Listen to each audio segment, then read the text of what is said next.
Much. Good night, and may God bless. I resent just as much as the people. For generations, Red Skelton was known as America's clown, a man who filled living rooms with laughter and warmth week after week. His job seemed simple, to make people forget their worries for a while, and he did it better than almost anyone. But behind the painted smile and gentle slapstick was a life shaped by loss, hunger, and quiet pain. While audiences laughed freely, Red Skelton carried a sadness that rarely reached the spotlight, and only years later did the full truth begin to surface. Born Richard Bernard Ehart in Vincennes, Indiana, in 1913, Skelton entered the world already surrounded by hardship.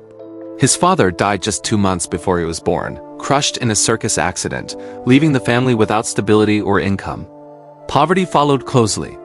By the time Richard was 7, he was working on the streets selling newspapers, learning quickly how jokes and fast talk could soften people and open their wallets.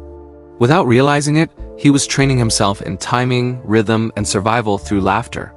A chance encounter outside a theater changed everything. A performer bought all his newspapers, brought him backstage, and gave him his first glimpse of show business. From that moment, comedy became more than survival, it became a dream. School faded away, and by his early teens, Skelton was performing wherever he could, from showboats to minstrel acts. Even when he tried serious acting, audiences laughed, pushing him back toward comedy again and again. His life truly shifted when he met Edna Stillwell. She challenged his material, then transformed it. They married young, and Edna became his writer, manager, and anchor. She taught him the education he missed, protected his finances, and helped shape the routines that would later make him famous. Together they scraped their way across small theaters, sometimes with only coins left in their pockets, inventing acts like the silent donut dunkers routine that finally opened doors in New York. Hollywood followed, along with radio and eventually television. The Red Skelton Show made him a permanent fixture in American homes, with characters like Freddie the Freeloader and George Appleby. Each episode ended with the same gentle goodbye, a quiet wave, and the blessing that felt sincere. Yet fame never erased the fragility underneath. His marriages were complicated, marked by dependence, separation, and reconciliation, especially with Edna, who remained part of his life long after their divorce. The greatest tragedy came in 1957. When Skelton's 9-year-old son, Richard, was diagnosed with leukemia, doctors gave the boy little time. Skelton kept working, believing laughter was the only way he could stay strong for his family. He traveled the world with his son, trying to give him memories before time ran out. Richard died just days before his 10th birthday, a loss that never loosened its grip on Skelton. Though he returned to television, the laughter now came from a man who had buried a child.